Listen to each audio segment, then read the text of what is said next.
बिस्मिल्लाहिर्रहमानिर्रहीम। अस्सलाम वालेकुम नादरीन, आप यूट्यूब चैनल देख रहे हैं। मैं इमरान खान। नादरीन, इमरान खान की रिहाई के इम्कानात तो है नहीं और इमरान खान की बहनों ने बहुत कैटेगोरिकली साफ कह दिया है कि इमरान खान को ऐसे नहीं छोड़ेंगे। अदालत के अंदर केस लगा हुआ था, आज फिर मुलाकात का दिन था। मुलाकात के लिए कोशिश की, इमरान खान की बहनें गईं, मुलाकात नहीं करवाई गई। इमरान खान के साथी गए, फैमिली के लोग गए, मुलाकात नहीं करवाई गई। बल्कि अब इमरान खान साहब की कोई खैर खबर भी बाहर नहीं आती। यानी जो सरकार चाहती है उतना ही पता चलता है, जितना पाकिस्तान की मिलिट्री एस्टेब्लिशमेंट चाहती है उतना ही आप इमरान खान के बारे में जान सकते। जो छोटे मोटे सोर्सेज हमारे पास पहले होते थे, यानी 2024 में 2025 में हम खबरें निकाल लेते थे, लेकिन 2025 का जब इख्तिताम आ रहा था, जब आसिम मुनीर साहब ने 27वीं आईनी तरमीम का फैसला किया कि एक आईनी तरमीम मजीद लाई जाएगी, और जिस वक्त उनकी एक्सटेंशन का मामला आया, उनके इस्तिस्ना का मामला आया, तो उस वक्त से हमें खबरें मिलना बंद हो गई। मैं सच आपसे बोल रहा हूं, बिल्कुल हमारे सोर्सेज खत्म हो गए। जो छोटे मोटे सोर्सेज थे, हम जेल से कोई चीज निकाल लेते थे। मैं बतौर सहाफी एतराफ कर रहा हूं कि हमने बड़ी कोशिश की है, दोबारा हम कोई सोर्स बना नहीं पाए। हमें जो पता चला है वो ये है कि वहां मखसूस लोगों को अब रखा गया है इमरान खान साहब के इर्द गिर्द, और बड़ी टाइट सिक्योरिटी है, और सबसे ज्यादा तवज्जो इस बात पे दी जाती है कि बाहर कोई बात निकले ना। उसके बाद इंजीनियर मोहम्मद अली मिर्जा साहब को लॉन्च किया गया, उन्होंने इसका फायदा उठाया, उन्होंने जो भी कहा ये बिलीव किया गया कि उनकी बात पे लोग यकीन करेंगे, लेकिन वो सौदा भी नहीं बिका। फिर मुख्तलिफ तरीके किए गए। बहरहाल आखिरी मुलाकात इमरान खान साहब की अपनी एक बहन के साथ हुई थी, और डॉक्टर ने फिर उसके बाद उन्हें देखा है, लेकिन वो सरकारी डॉक्टर हैं, उनको भी सख्ती से मना किया गया है, और सरकार ने अपनी मर्जी के डॉक्टर चुनकर भिजवाए हैं कि यही डॉक्टर इमरान खान साहब को देखेंगे और यही खबर जो देंगे वही देंगे, और वो एक प्रेस रिलीज के जरिए से देते हैं। अदालत में इमरान खान साहब का केस चल रहा था, वहां भी कोई इंसाफ नहीं है। इमरान खान की बहन अलीमा खानम ने जो बात की, उन्होंने कहा जी शवाहिद तो सारे मौजूद हैं, सबूत भी मौजूद हैं कि इमरान खान साहब का ये केस खत्म किया जाए, उन्हें फौरी तौर पर रिहाई दी जाए, लेकिन जजेस दबाव में है, और जजेस पे दबाव इतना ज्यादा है कि वो इंसाफ नहीं दे पा रहे। अगर इंसाफ दें तो इमरान खान साहब तो बाहर आ जाए ना, ये बात मैंने आपको कई दफा कही है। और इसी बुनियाद पे हमेशा अदालतों पे तकिया करते हुए, अदालतों को मद्देनजर रखते हुए मैं ये दावा करता रहा हूं कि जिस दिन अदालत ने इंसाफ दिया, यानी एक दौर तक तो मुझे ऐसा लगता था कि पाकिस्तान की अदालतें मुकम्मल तौर पे सरेंडर नहीं हुई, वो मुकम्मल तौर पे मिलिट्री एस्टेब्लिशमेंट के कंट्रोल में नहीं है, लिहाजा इमरान खान साहब बाहर आ जाएंगे। इसी बुनियाद पे हम ये कहते रहे हैं कि ज्यादा टाइम नहीं गुजरेगा, ये केसेस खत्म हो जाएंगे। केसेस खत्म होते चले गए, लेकिन फिर उसके बाद तरीकाकार बदल दिया गया। इमरान खान को कैद तन्हाई में डाल दिया गया, उनकी मुलाकातें बंद कर दी गई, और अदलिया में अपनी मर्जी के बंदे लाकर 27वीं आईनी तरमीम के जरिए से मुकम्मल कंट्रोल कर दिया गया। अब इमरान खान की बहनें भी कह रही है कि ये जजेस फैसला नहीं दे पाएंगे, और इस तरह तो इमरान खान सालों अंदर रहेंगे। ये जितना चाहेंगे इन केसेस को, मैं थोड़ा सा पहले ये बात बता भी रहा था कि अब अदालतों से उम्मीद लगभग खत्म हो गई है। इमरान खान साहब ने जो कहा था कि फैसला सड़कों पर होगा, मामला वहां जाके पहुंच गया। अलीमा खानम ने साफ कहा है कि जब तक अवाम और पाकिस्तान तरीके इंसाफ सड़कों पर निकलकर दबाव नहीं डालेंगे, इमरान खान साहब की रिहाई नहीं होगी। अब ना मुलाकातें हो रही हैं, ना उनकी आंख की सेहत के बारे में कुछ मालूम है कि वो क्लॉट बना कैसे, उसका रीजन क्या है। इस बारे में अभी तक ना इमरान खान साहब के डॉक्टर को कुछ मुतमईन किया जा सका, ना इमरान खान साहब की फैमिली को बताया जा सका, और जजेस इंसाफ देने पर बिल्कुल तैयार नहीं है। तो इमरान खान की रिहाई कैसे होगी? वो उसी तरीके से होगी जैसे होनी चाहिए, यानी या तो इमरान खान साहब हार मान ले, जेल के अंदर सरेंडर कर लें, और वो ये कहें ठीक है जो आप कहते हैं मैं वो कर लेता हूं और मुझे रिहाई दी। एक तरीका तो ये है। दूसरा तरीका ये है कि एक दबाव बढ़े पाकिस्तान की मिलिट्री एस्टेब्लिशमेंट पे। देखिए ऑलरेडी उनके ऊपर बहुत दबाव है, महंगाई का दबाव उनके ऊपर है, मईशत की तबाही का दबाव उनके ऊपर है, पाकिस्तान में जो हालात खराब हो रहे हैं दहशतगर्दी के, वो दबाव उनके ऊपर है, आलमी दबाव भी उनके ऊपर बहुत ज्यादा आ रहा है, IMF का दबाव उनके ऊपर है, पाकिस्तान की आवाम का दबाव उनके ऊपर है, लेकिन एक अवामी एहतजाज का दबाव नहीं है। अवाम अभी तक कोई बड़ा एहतजाज नहीं कर पाई जैसा होना चाहिए, और वो ना कर पाए उसके लिए उन्होंने ताकत का अंधा इस्तेमाल भी किया। लोगों को कत्लेआम किया, लोगों को मारा, जेलों में डाला, चादर और चारदी वगैरह का तकद्दुस पामाल किया, खवातीन को सड़कों पे उन्होंने घसीटा, बच्चों को गिरफ्तार किया, उन्होंने बहुत जुल्म किया लोगों को डराने के लिए, धमकाने के लिए। अब लोगों ने निकलना है, जिस दिन लोग निकल आए सड़कों पे, उस दिन एस्टेब्लिशमेंट का कोटा फुल हो जाएगा, और फिर इमरान खान साहब को रिहाई भी मिल सकती। तो ये दबाव इमरान खान की बहनें कह रही हैं कि ये दबाव जब तक नहीं होगा तब तक कुछ नहीं होगा। दूसरी जानिब इमरान खान के मुखालिफिन जो है वो तो शाही फैमिली से पता नहीं क्या कुछ बनते जा रहे हैं। एक वो क्रिकेटर है, मैं बात करना नहीं चाह रहा था कि उसके ऊपर दबाव बढ़ेगा, लेकिन क्योंकि अब सारे ही बात कर रहे हैं तो फिर मैं भी बात करता हूं। वो नसीम शाह ने एक ट्वीट किया, अब वो ये कहते हैं मैंने ट्वीट नहीं किया, वो ट्वीट जो है वो किसी और ने कर दिया था, और नसीम शाह ने उसके ऊपर माजरत भी की, लेकिन उस ट्वीट को बुनियाद बनाकर कि जनाब इसने अपने मुआहदे की खिलाफ वर्जी की है, इसको 2 करोड़ रुपया जुर्माना कर दे। पाकिस्तान की तारीख में कभी किसी को ऐसे जुर्माना नहीं हुआ, लेकिन 2 करोड़ रुपया जुर्माना कर दिया नसीम शाह को। उसके वालिद भी बोल पड़े, अब पाकिस्तान सारा नसीम शाह के साथ जाके खड़ा हो गया। वो कहते हैं जो बात आपने की है बात ठीक की है, वो कहता है मैंने तो की ही नहीं भाई, वो तो अकाउंट किसी और के पास था, उसने ट्वीट कर दिया और अब मेरे खाते पड़ गया, तो मैं फिर भी माजरत चाहता हूं किसी की दिलदारी हुई है तो। लेकिन पीसीबी ने उन्हें 2 करोड़ जुर्माना कर, और बीच में ये भी खबरें आ रही थी कि शायद उसको बैन लगा दिया जाए 2 साल के लिए, ये बातें भी की जा रही थी। वो शानदार क्रिकेटर है, वो उस टाइम भी पाकिस्तान के लिए क्रिकेट खेला जब उसकी वालदा इंतकाल कर गई। वो टूर पे गया, उसकी वालदा का इंतकाल हो गया और वो 145 की स्पीड से बॉलिंग कर रहा था। उसने पाकिस्तान को कामयाबी दिलाने में किरदार भी अदा की माजी में और बड़ा अच्छा खेलता रहा, पूरा जोर लगाता रहा और उसकी आंखों में आंसू भी थे उस दिन। उसकी वालदा फौत हो गई थी, वो पाकिस्तान के लिए खेल रहा था। तो हीरो है पाकिस्तान का, लेकिन यहाँ लोगों के दिल बहुत छोटे हैं। एक ट्वीट को लेकर उसको जुर्माना कर दिया, उसको मुतनाज़े बना दिया। अब ये मुझे पता है ना कि आइंदा किसी भी बहाने इसको टीम से बाहर कर देंगे और फिर इसको टीम में नहीं खेलने देंगे क्योंकि शहजादी की शान में गुस्ताखी हो गई। इतनी सी बात। इमरान खान के दौर में शाहिद अफरीदी ने क्या कुछ नहीं कहा इमरान खान के बारे में। शाहिद अफरीदी ने कितनी तनकीद की इमरान खान पे, कितने निश्तर बरसाए,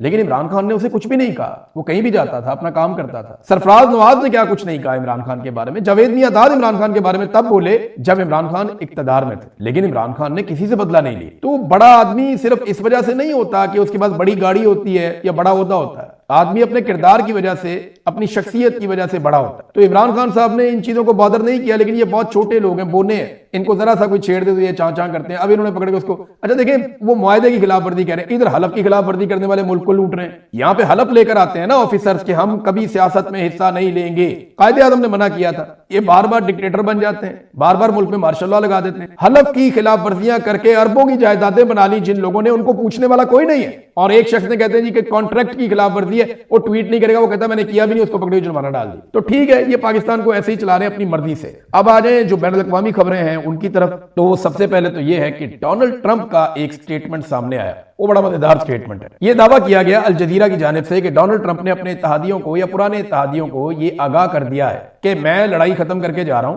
चाहे आबनाए हुर्मुज़ बंद रहे। यानी आबनाए हुर्मुज़ की बंदिश के बावजूद डोनाल्ड ट्रंप लड़ाई खत्म करके जा रहा है। इसका इंपैक्ट क्या आएगा बाद में बताता हूं, लेकिन पहले आप ये देखें कि डोनाल्ड ट्रंप ने कहा क्या। डोनाल्ड ट्रंप का ट्वीट है, ये मैं आपको ट्रांसलेट करके बता देता हूं। उसने कहा जी वो तमाम ममालिक जिनको इस वक्त जेट फ्यूल मुयसर नहीं है, खास तौर पर इनमें यूके का नाम लिया, यूनाइटेड किंगडम का, बरतानिया का, कि इनको जेट फ्यूल मुयसर नहीं है और इन्होंने ईरान के साथ लड़ाई में इन्वॉल्व होने से इनकार किया था। मेरी उनके लिए एक तजवीज है। डोनाल्ड ट्रंप की तजवीज बड़ी मजेदार है, 2 उसने उसके नंबर लिखे कि तजवीज नंबर 1 और तजवीज नंबर 2। उसने कहा मेरी उनके लिए नसीहत है, तजवीज है कि तेल हमसे खरीद ले क्योंकि हमारे पास बहुत ज्यादा है, पहली तजवीज। और दूसरी तजवीज उसने कहा जनाब कि थोड़ा सा कोई हौसला पैदा करो और जाओ और जाकर आबनाए हुर्मुज़ को खुलवाओ ताकत के बलबूते पर और ये सीखो कि अपने हक के लिए कैसे लड़ा जाता है। लेकिन अमेरिका तुम्हारे लिए वहां मौजूद नहीं होगा क्योंकि तुम जब अमेरिका लड़ रहा था वहां हमारे लिए मौजूद नहीं थे। ये डोनाल्ड ट्रंप ने कहा कि जनाब आप ही जाके अपनी लड़ाई लड़ो। और एंड में उसने लिख दिया कि ईरान जो है वो काफी कमजोर हो चुका है और बड़ा पार्ट हमने अदा कर दिया है, गो गेट योर ओन ऑयल, जाओ अपना तेल खुद हासिल करो। ये डोनाल्ड ट्रंप साफ इशारा है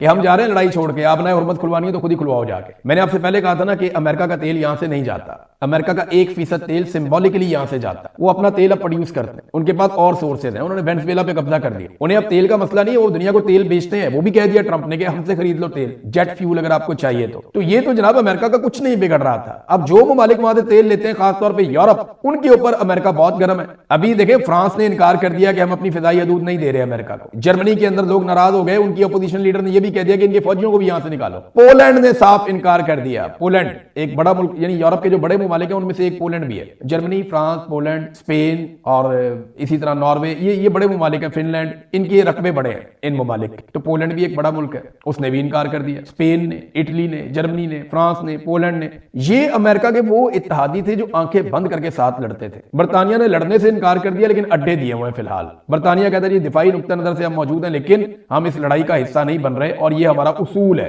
तो अगर डोनाल्ड ट्रंप यहां पे लड़ाई खत्म कर देता है तो डोनाल्ड ट्रंप को मिला क्या, ये है सबसे बड़ा सवाल। एक तरफ धमकियां भी लगा रहे हैं, वो ये कह रहे हैं कि ईरान शिकस्त तस्लीम करे, ईरान हमसे हार मान ले और हमारे साथ कोई डील कर ले। ईरान हार मान के अगर डील कर ले तो ये तो मौका ही नहीं है, इतनी लड़ाई लड़ने का फायदा ही नहीं है। ईरान ने हजारों बम खाए हैं गुज़िश्ता 1 महीने में, यानी जो क्रूज मिसाइल अमेरिका ने मारे उनकी तादाद 1000 के करीब है। जो क्लस्टर बम मारे हैं वो अलग है और जो इसराइल ने बमबारी की है, जो उनके तैयारों ने बमबारी की है वो अलग है। तो हजारों बम खाने के बावजूद सिर्फ तेहरान के ऊपर बताया जाता है कि 3000 से ज्यादा हमले हुए हैं। हजारों बम खाने के बावजूद एक मुल्क जब बेहतर पोजीशन में आया तो वो हार मान ले, शिकस्त तस्लीम कर ले। ये ईरानियों ने शिकस्त कभी तारीख में तस्लीम नहीं की है, यहां पे कहां तस्लीम करेंगे। तो अमेरिका की ख्वाहिश है कि इनसे शिकस्त तस्लीम करवाई जाए, उसके लिए वो दबाव बढ़ा रहे हैं, अपने फौजियों की तादाद को बढ़ा रहे हैं मिडिल ईस्ट में। अब उनका ख्याल ये है कि बाकी मुल्क मिलकर हमारे साथ हमला करेंगे ईरान के ऊपर। जब वो देखेंगे बहुत सारे अमरीकी फौजी आ गए, मरीन्स पहुंच गए, हथियार पहुंच गए, तो सारे तगड़े हो जाएंगे, मिलकर लड़ेंगे। लेकिन अरब ममालिक ईरान के साथ नहीं लड़ेंगे, मुझे ऐसा दिखाई देता है, मुझे ऐसा लगता है कि नहीं लड़ेंगे।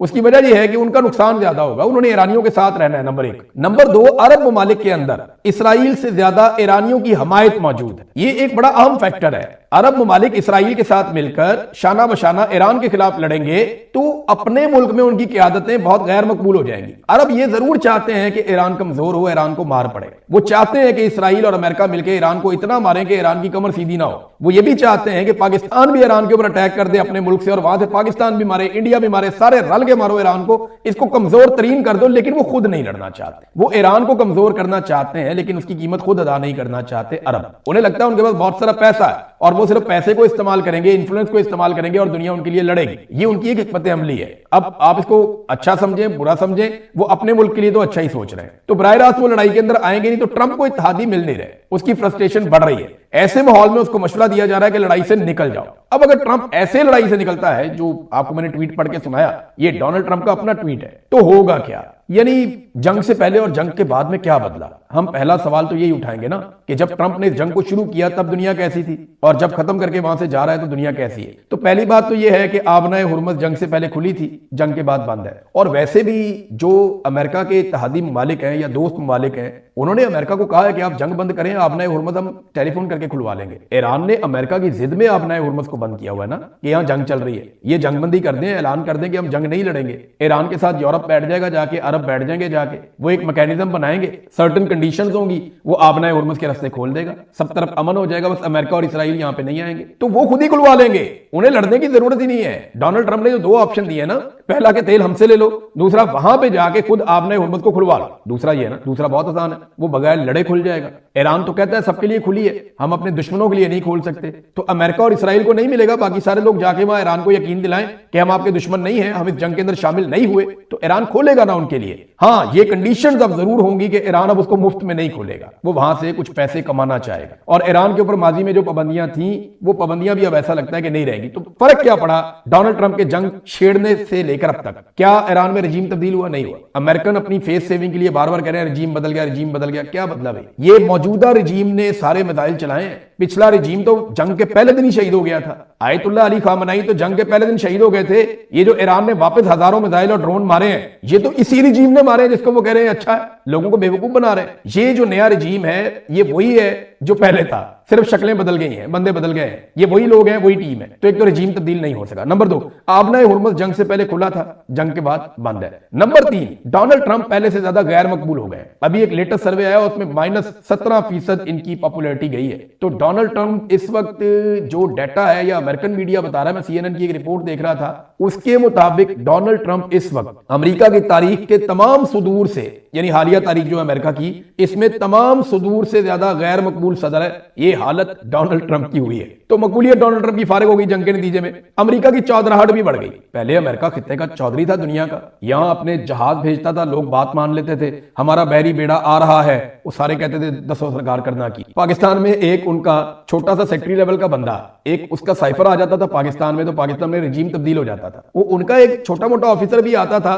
तो हमारे हुक्मरान लाल टाइयां लगा के खड़े हो जाते थे उसके रास्ते में। तो वो जो चौधराहट अमेरिका की थी वो बाकी नहीं रही। ऐसी मनूसत डाली है इन्होंने, जाके ट्रंप को जफ्फा डाला, ट्रंप की चौधराहट भी बढ़ गई, अमेरिका को ही बेड़ा गर्क कर दिया पकड़ के। अब एक तो अमेरिका की चौधराहट भी गई, फिर अमेरिका के इत्तेहादी भी उसके हाथों से छूट। वो ममालिक जो आंखें बंद करके अमेरिका के पीछे चलते थे, वो अब सवाल पूछते हैं, जवाब मांग। और अमेरिका के जो इत्तेहादी थे वो उसके हाथों से निकल गए। उन्हें लगा कि वो अमेरिका की ख्वाहिश के लिए लड़ाइयों में नहीं कूद सकते बार बार। फिर आयरन डोम की एक पूरी मिथ थी कि जनाब आयरन डोम है, पैट्रियट का एक फिजाई दिफाई निजाम है, अमेरिका का दुनिया का नंबर 1 है, वो खत्म हो गया। सबने देखा कि ईरानी मिसाइल गए, ईरानी ड्रोन गए, उन्होंने जाके अपने टारगेट्स को हिट किया है। अमेरिका की अस्करी कुव्वत के ऊपर सवालात उठे कि वो आउटडेटेड है, यानी ये जो अस्करी कुव्वत इस वक्त अमेरिका के पास है, ये वो नहीं है जो जदीद लड़ाइयां लड़े, वो आउटडेटेड है। और चाइना ने, रशिया ने इसका काफी मजाक भी उड़ाया फिर अमेरिका की हथियारों की मार्केट जो है वो बहुत बुरी तरह तबाह हुई है। कई ममालिक जिन्हें अमेरिका से खतरा रहता था उनका हौसला बढ़ गया इस लड़ाई के बाद, और जो खलीज का खित्ता है वो भी बहुत हद तक बदल जाएगा और एक नए वर्ल्ड ऑर्डर की तरफ दुनिया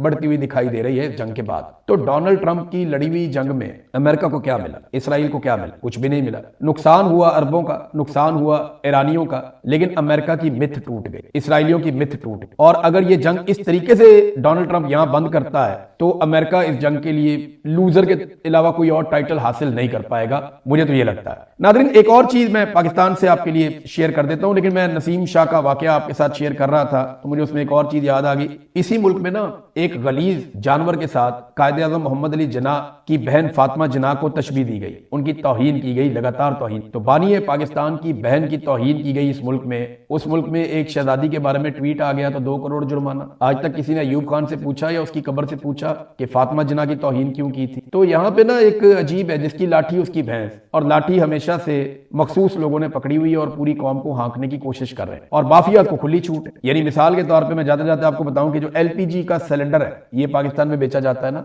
इसके ऊपर एक रेगुलेटरी अथॉरिटी भी है जो ये देखती है कि जनाब एलपीजी महंगी हो रही है, सस्ती हो रही है। ये पिछले 1 महीने में, मार्च के महीने में कौम को 43 अरब का चूना लगाया एलपीजी माफिया ने। हर चीज के अंदर माफिया बैठा हुआ ना, 42 से 43 अरब का चूना लगा दिया सिर्फ मार्च के महीने में पाकिस्तानियों को, और ये बाकायदा डाटा अवेलेबल है। हुकूमत ने क्या किया? माफिया को खुली छूट है, जो मर्जी वो कर, लेकिन उन्हें पाकिस्तान की मिलिट्री एस्टेब्लिशमेंट का मुती होना पड़ेगा, बस और कुछ। अब तक के लिए इतना ही। अपना ख्याल रखिएगा, अपने चैनल का भी। अल्लाह हाफ़िज़।